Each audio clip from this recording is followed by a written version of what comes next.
We're very pleased today to have Toby Coates with us again, coming from University of Adelaide in Australia. He's spoken to us several times in the last 5 years, and we've watched his progression with his trial carefully and closely because it has been really of interest. And he's, as I said to him off camera, that he's really kept after it, and it does seem that it's coming full circle now. A little bit about him. He is a full-time clinician scientist in the Central Northern Adelaide Renal and Transplantation Service at the Royal Adelaide Hospital and renal transplant nephrologist, clinical professor in medicine at the University of Adelaide.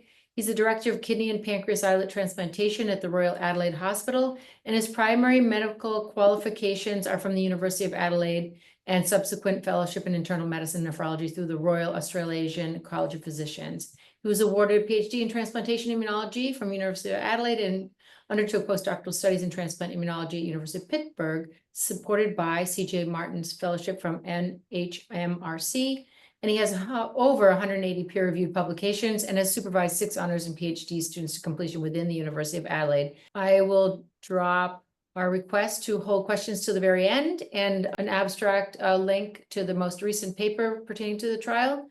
And Toby, thanks so much for joining us. It's morning in Australia. It's evening here in Boston, and we're really looking forward to this presentation. Thanks for joining. Thanks very much, Monica. Much appreciated, and thank you for your support.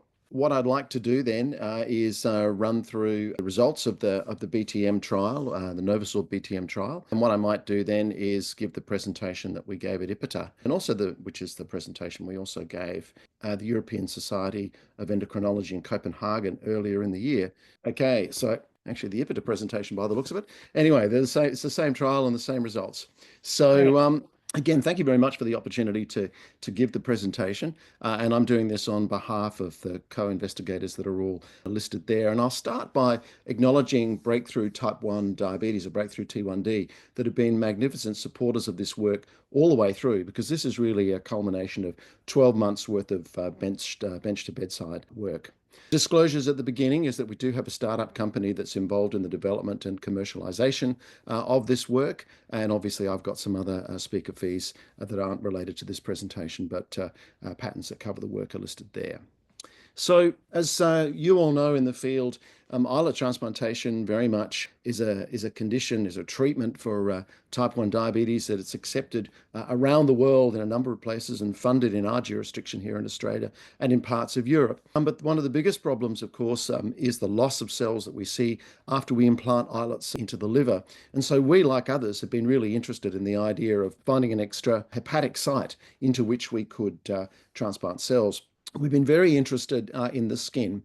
And what I put up here is just a picture of normal human skin, pointing out that the advantage of the skin, and as a transplant site, of course, is that it would be minimally invasive, technically quite easy. We could remove the graft, which is critical, I think, for new emerging therapies as they come along. And also you can image the graft, which you can't really readily do within the liver. I know that as an active islet transplanter, or indeed in the other sites that have been suggested.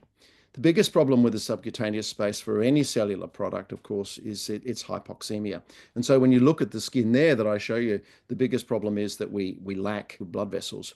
So my collaborator and friend, John Greenwood, who is the man that invented the Novasorb BTM, had this idea a number of years ago that using a polymer, he'd be able to create a vascularized network within the skin that might be beneficial for the transplantation of many cellular products, but in particular islets.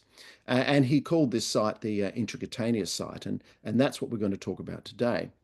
So the biodegradable temporizing matrix, or Novasorb BTM, is a fully biodegradable polymer, and it was developed over 17 to nearly 20 years of preclinical work.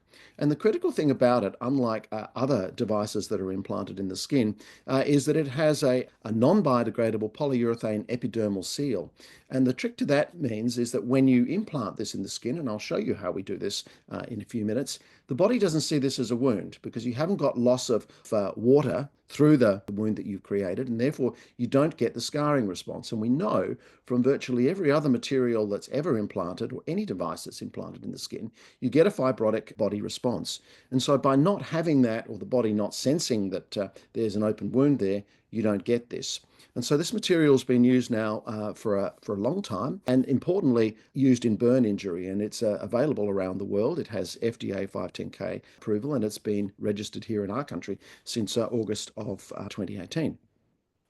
Just to show you how this works, John proved this using real-time, using a free flap model here, which is a bit confronting, I know, but this is a free flap which is created here, and then the material is implanted, so the surgeon would take that off to reconstruct a face or something like that.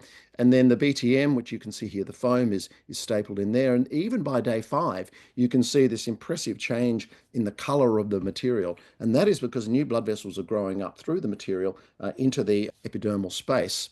And then there it is at day 15 and day 22. And when you're ready to graft it, you pull the epidermal seal off, and you can see these beautiful blood vessels that are being created here in the skin. And on this side over here, that's where the skin graft has gone on the top. And that essentially fixes the defect that was created by the free flap model. Now, using real-time confocal laser vivoscopy, you can actually visualize the blood vessels that are formed. And I'm showing you this here. You can see the red cells coursing through the small vessels around the outside of the material.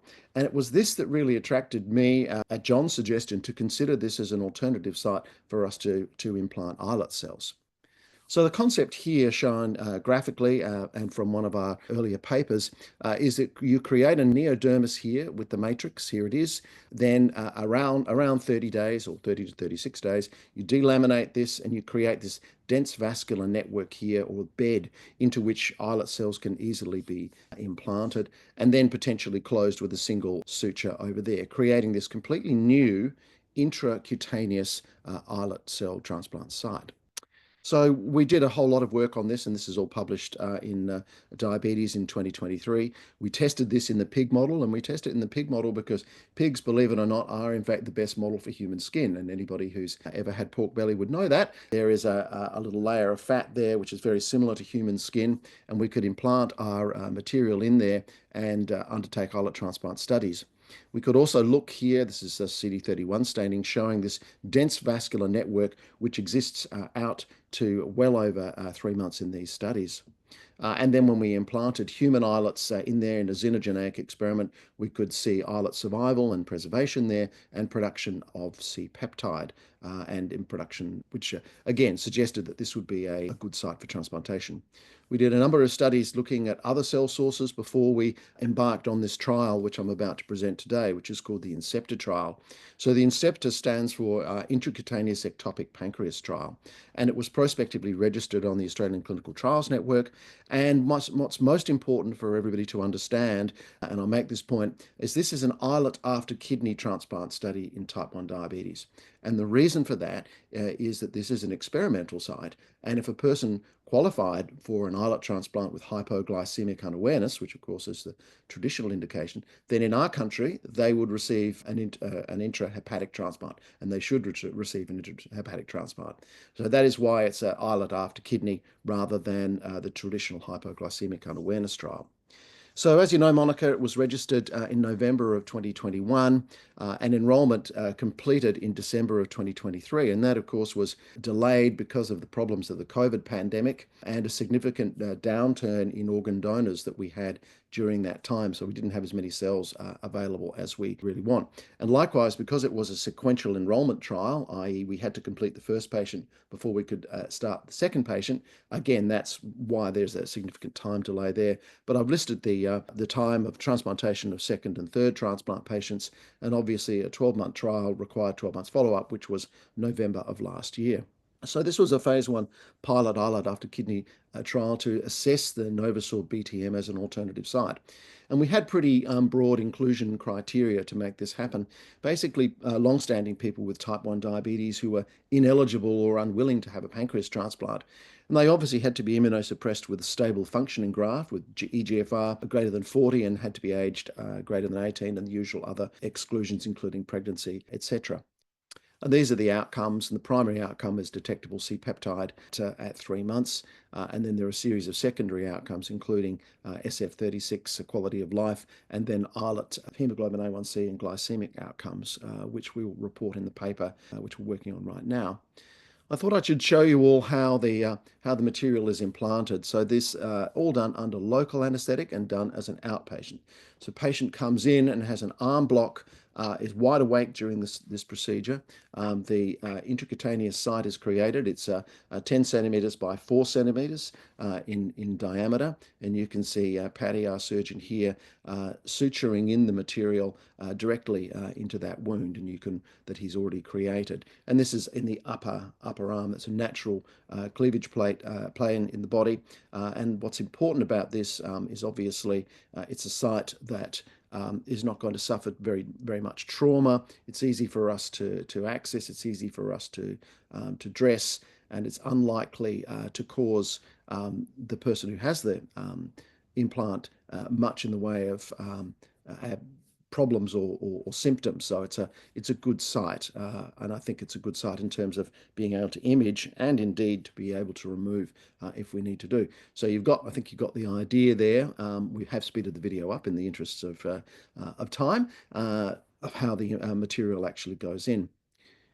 Once the material is in, then the patient goes home the same day, and all 3 patients in our trial went home the same day, and then they come back for dressings, and I'll just show you the dressing. So you can see here we measure the size of the defect created with the transplant or the implant site to make sure there's no contracture, because this material doesn't contract, unlike scarring reactions that you'll get if you put foreign bodies in anywhere else. And hopefully in the middle you'll see again here is how we would dress it.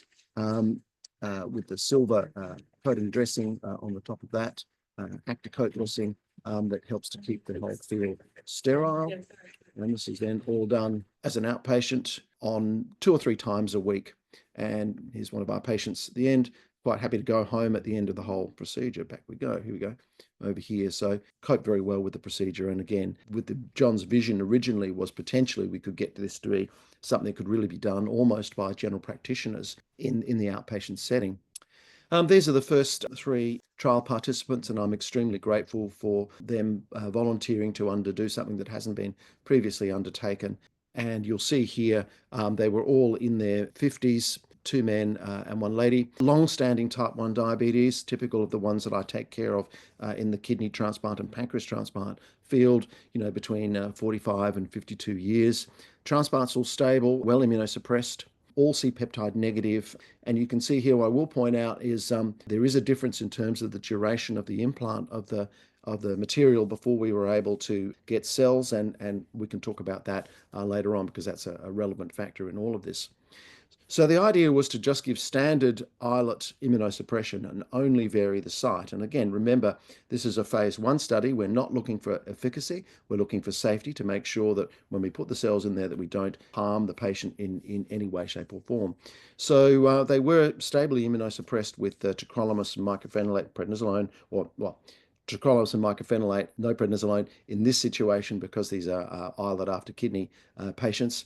And then they received antithymocyte globulin or thymoglobulin, 3 doses of that, mycophenolate Mofetil maintained at the same level, and then tacrolimus targeting 5 to 8, CMV prophylaxis with valganciclovir, and infection prophylaxis with trimethoprim and vitamin E and A. A steroid was not included unless it was a component of the kidney transplant immunosuppression. When cells became available, the patient comes in and again, under arm block, fully conscious, are able to observe what's going on. Material is removed, delaminated, and then freshened up using a dermabrader. This is the dermabrader here, which essentially removes the top layer of callus, having pulled the epidermal seal off, just sort of freshens it up so the vessels are in a better position to receive the cells after that. We then create the wound, the implant site, and you can see how supple the skin actually is there, and how red that is. That is not the typical appearance of the subcutaneous tissue. The subcutaneous tissue is usually yellow. It is not bright red like that. It's bright red because it's full of blood vessels and very supple. Here is the implant being performed by Chris Drogamiller, our principal scientist, in combination with our plastics team who are involved in this. And you can see it's a very simple thing, and this again will be part of the next phase of our work. It's basically a syringe that goes into the site that's been created, and we implant the islet cells on the top of this, and these are human cadaveric islet cells, using just a simple gravity field feed, and then we will suture this up at the end of the procedure. So these are the primary outcomes. The 3-month outcome is the first one, which is 2 out of the 3 patients had a positive C-peptide at that point. 1 of them didn't. 3-month hemoglobin A1Cs, you can see a reduction in hemoglobin A1C from baseline. Here are the 3 months, 6 months, and 12 months. This is at the moment unpublished, and so obviously I'd appreciate this if it wasn't shared until we do publish it. At 12 months, up to 62% insulin reduction, and the hemoglobin A1C up to 1.8%. The most headline result is the first patient that we did, who is now out over 1,000 days, that is 3 years, with islet cell function from an intracutaneous transplant. This is what you're seeing here. You're seeing serum and urine C-peptide. He's had a significant improvement in his glycemic control. He has not come off insulin. Again, I think this is due to the islet mass that we actually transplanted, but certainly has had a very significant improvement in his quality of life, and cells remain functional, which was the aim. Safety was the aim of the study, but to see this function at 3 years is extremely gratifying, 3 years and ongoing. Adverse events are very important in phase 1 trials, and you can see there's a slight clot on very minor things on the inframedial aspect of the wound. There's some peri-wound redness, hand swelling. One patient had a superficial staphylococcal infection, which we dealt with oral antibiotics without any problem. There was a small venous thrombosis in a cannula site, which resolved without treatment, and a febrile episode, which was probably related to the antithymocyte globulin, and is something that we would have expected. More importantly, no deleterious effect on the renal function. And then from my point of view as a transplant immunologist, I was delighted to see there was no change in HLA sensitization. So we didn't see the formation of donor-specific antibodies, which was pleasing, considering we were essentially doing a vaccination. We were putting islet cells in the skin, which is where we vaccinate for other things. So you wonder about that. And likewise, we haven't seen a change in diabetes antibodies either. So the autoantibodies that are present in the patients don't appear to have changed either. So we think in terms of immunization, we haven't actually worsened the situation with the trial. So in conclusion, this trial, first in human, islet after kidney, it's a pilot study. The human cadaveric islets was safe and well tolerated. They all showed evidence of islet function after transplant, all 3 of them. No patient became insulin independent, and that again I think is due to the islet mass that's transplanted, and also I think there's work that we can do around the seeding and implantation to optimize that. Critically, no change in sensitization and no adverse effect on the kidney graft function. So I'm pretty happy with that, with the systemic inflammation. 2 out of 3 met the primary endpoint, which is good. And as I mentioned before, the improvement in glycemic control in all 3 of them. And one of the patients has ongoing function out to 3 years after the intracutaneous transplant site. I see him on a monthly basis, and it's most gratifying to see that persisting and the benefit. So we feel that the intracutaneous site is a very promising site and potential alternative site for islet cell transplantation outside of the liver. And I might take an analogy from Alton Brown, the cook who's on the Food Network, who basically says you shouldn't have any tool in your kitchen that only does one function. And we certainly think this Novosaur BTM site is a sort of platform technology into which other cells can be transplanted as well. So it's not a one-trick pony. Any cell that requires a vascular network would certainly benefit from this. And we've shown that at least preliminary work with adrenal cells as well. So we think there is definitely scope for other cells to be transplanted using this technology as well. A massive amount of work in the last 10 years that's been involved all of this. Beta Cell Technologies is our company that's supported this. John Greenwood, obviously, his idea all the way along, and I've been delighted to be able to help functionalize this. We could not do this work without Breakthrough Type 1 Diabetes, Breakthrough T1D, who've been fantastic supporters, SA Health, the Royal Adelaide Hospital University that I work in as well. And here are all the people that have done the work at the Royal Adelaide, at St Vincent's in Melbourne, who provide us with the islets, Tom Ludavaris and Tom Kay for the cadaveric program. Our islet nurses over here, a wonderful collaboration with Greg Corbett from University of Alberta, Shane Gray from University of New South Wales, and our colleagues at Westmead Hospital in Sydney. So it's the Australian Islet Transplant Network. So with that, I will stop and happy to take any questions that you would like to ask. Thanks, Toby. Yeah, this is really, really interesting and exciting. It's like you said, it's great to have many tools in the toolbox. You've got some clapping in the audience. Is anyone interested in asking a question? Please raise your hand or feel free to even unmute yourself. I have one, Monica. Yes. Thanks, Toby. Mine is just about the procedure. I'm not sure if I really understand. Is that Novasorb make kind of a posterior boundary and then the cells are put in and you close the skin around it? The cells are not actually injected into the area under the Novasorb, are they? Or are they put on top? I didn't really understand that. Thank you for the opportunity to clarify that, Alexis. Yeah, so basically we create a dense vascular bed that is there, and then the cells at the moment are seated directly onto the top just with gravity in exactly the same way that we would do if we were doing an islet transplant into the liver. So the concept here was to try to change as fewer things as possible, because of course, if you're looking to get something into the clinic, every time you make a change or you do something, you're adding a level of complexity, which then becomes an issue in terms of us actually keeping an eye on the regulatory pathway, and we want to try to avoid that. So they're just seated that way. But I think there are other ways that they could be optimized, and that's one of the things that we will be looking at.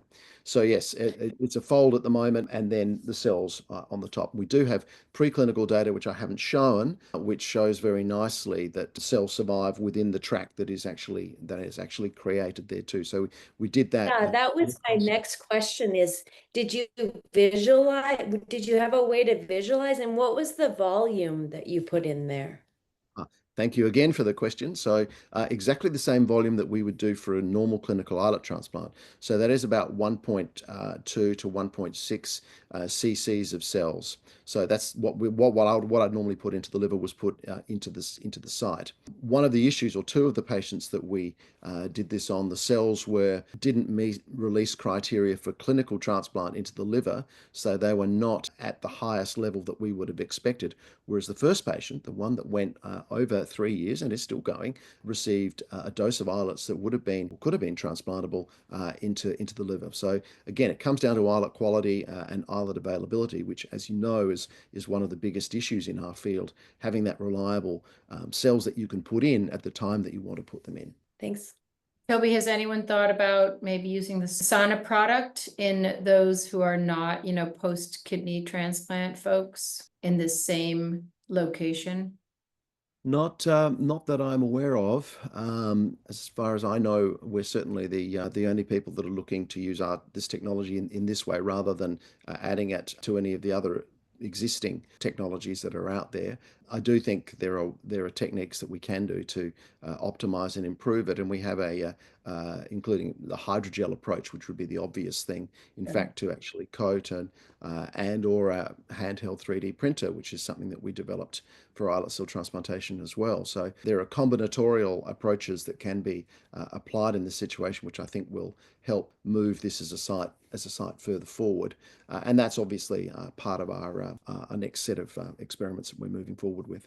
Thank you. Anand, did you have a question? Yeah, thank you.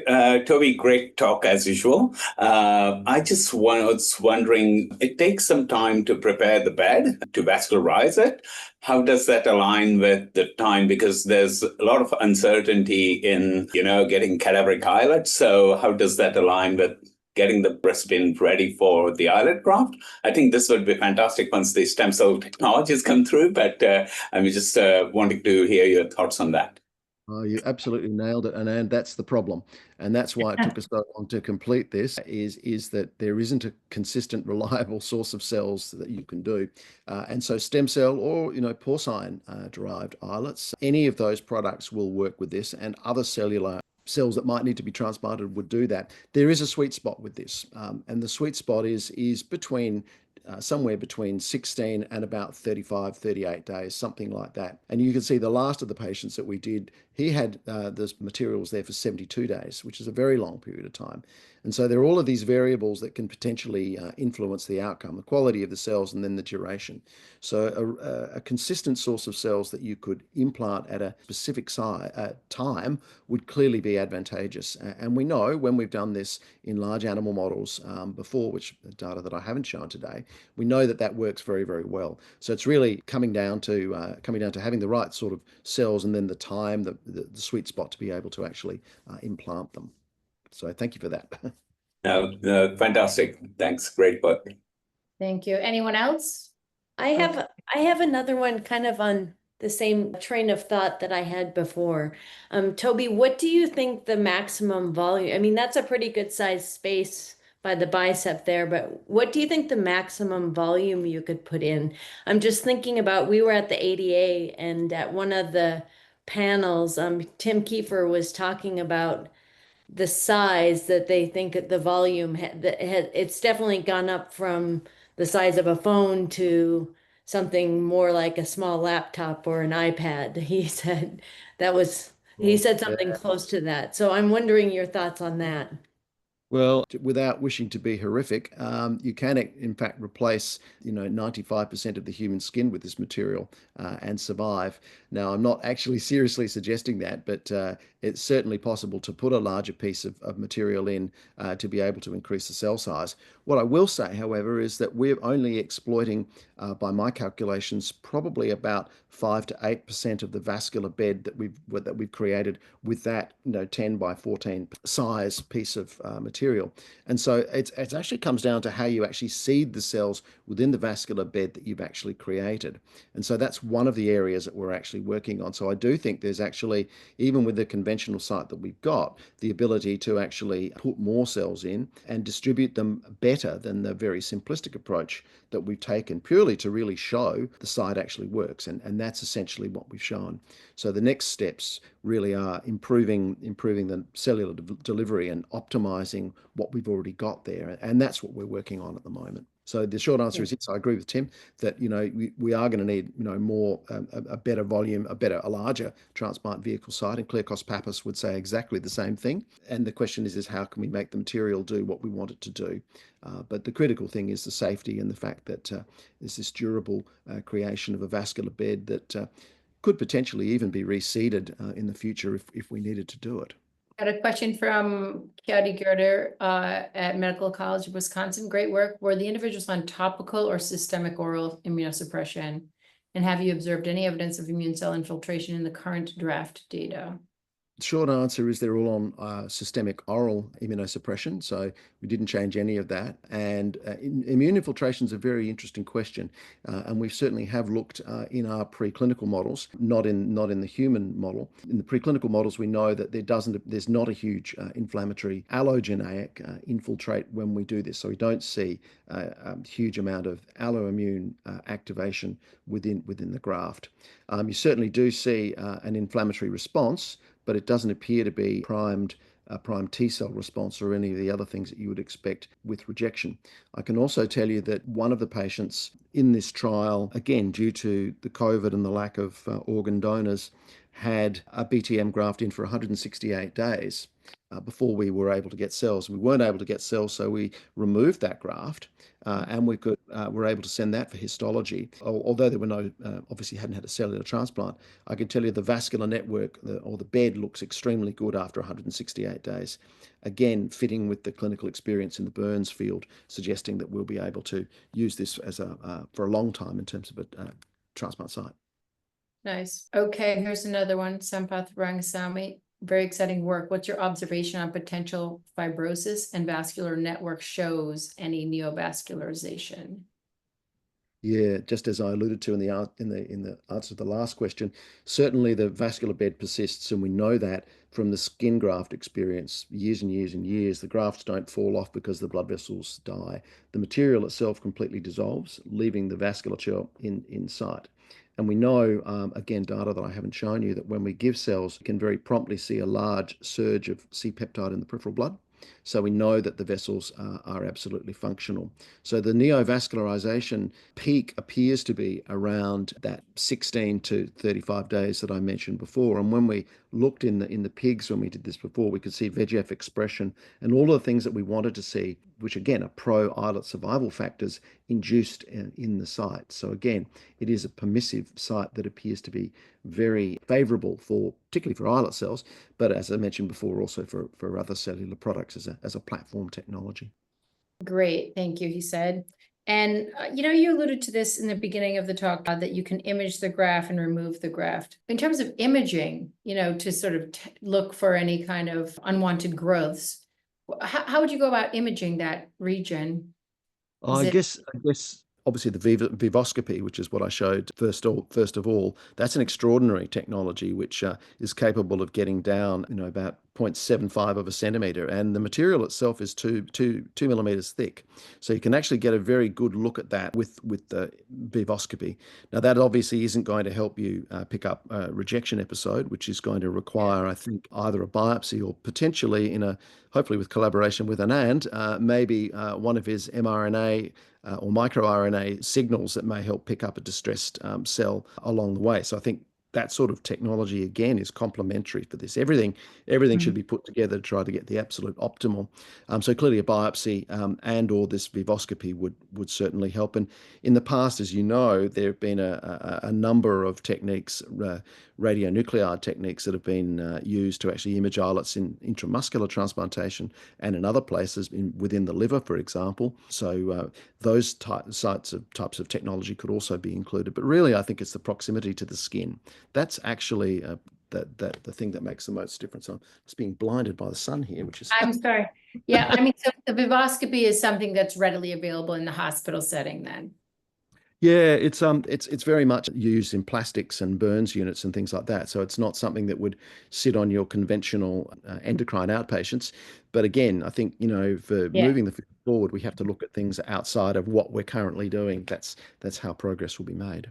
Right. I guess my last question is, of the 3 patients, was there any metadata about that third patient that where the implant lasted so long that gave you any sort of pause for thought, like, okay, he had X and this was what allowed him to maintain this for so long? Look, undoubtedly, Monica, the quality of the cells. So what we got for him was a prep that I would have been happy to transplant intraportally, and so I think it's quality and number of cells that made the difference there. Nothing else about him per se, just the cells. Okay, that's other than the fact that he takes his tablets, which we always like in transplant patients. compliance. Great. Well, so is there anyone else here that wants to lob a question to the chat? By all means, email me. Last chance. Okay. Yeah. And reach out to Toby. Hopefully some future collaborations will spring from this discussion. Thank you again for meeting us on an early morning in Australia. And we really appreciate we're champions of your work and really exciting. And thanks again for sharing. Have a great rest of your day. Thanks, Monica.